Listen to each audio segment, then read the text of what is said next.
Mendapati lahannya yang berlokasi di Jalan Lintas Rambutan Panjit, Sungai Rambutan, Kecamatan Indralaya Utara, Kabupaten Ogan Komering Ilir, Sumatera Selatan diserobot hingga dilakukan pengerusakan. Seorang warga Sungai Rambutan yang didampingi penerima kuasa Rahmat Hidayat resmi laporkan kasus ini ke Mapolda Sumsel.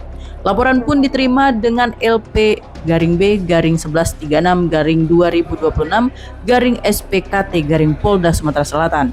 Penerima kuasa Rahmat Hidayat yang didampingi pelapor mengatakan terlapor diduga merupakan komplotan mafia tanah dengan inisial HS, mengingat nama terlapor telah tercatat beberapa kali terlapor dengan kasus yang sama. Adapun lahan yang diserobot seluas 2 hektar dengan kronologi kejadian korban membeli lahan seluas 2 hektar dengan girik letter C. Kemudian pada tahun 2013 telah dibuatkan surat pengakuan hak atau SPH. Akan tetapi sekitar November 2025 lahan tersebut didapati diserobot dan digarap oleh orang yang tidak dikenal. Yang hari ini tanahnya diduga diserobot dilakukan perusakan oleh oknum yang diduga merupakan mafia tanah ya, yang berada di desa Sungai Rambutan, Kecamatan Indralaya, Kabupaten Ogan Ilir.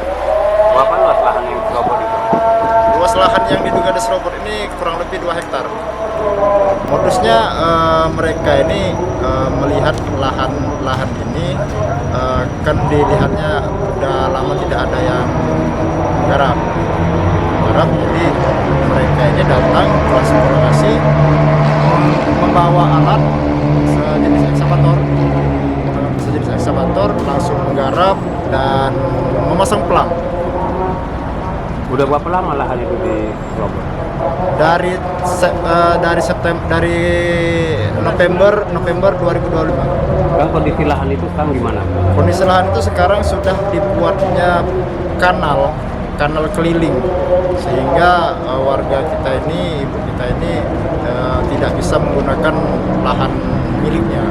Berharap agar pelaku ini dipanggil sesuai dengan proses hukum yang ada, karena warga kita ini mempunyai dokumen yang menurut dia itu tanah punya dia.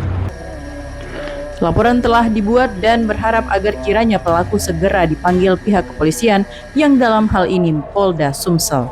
Dari Palembang, Sumatera Selatan, Erwin Setiawan, iNews melaporkan.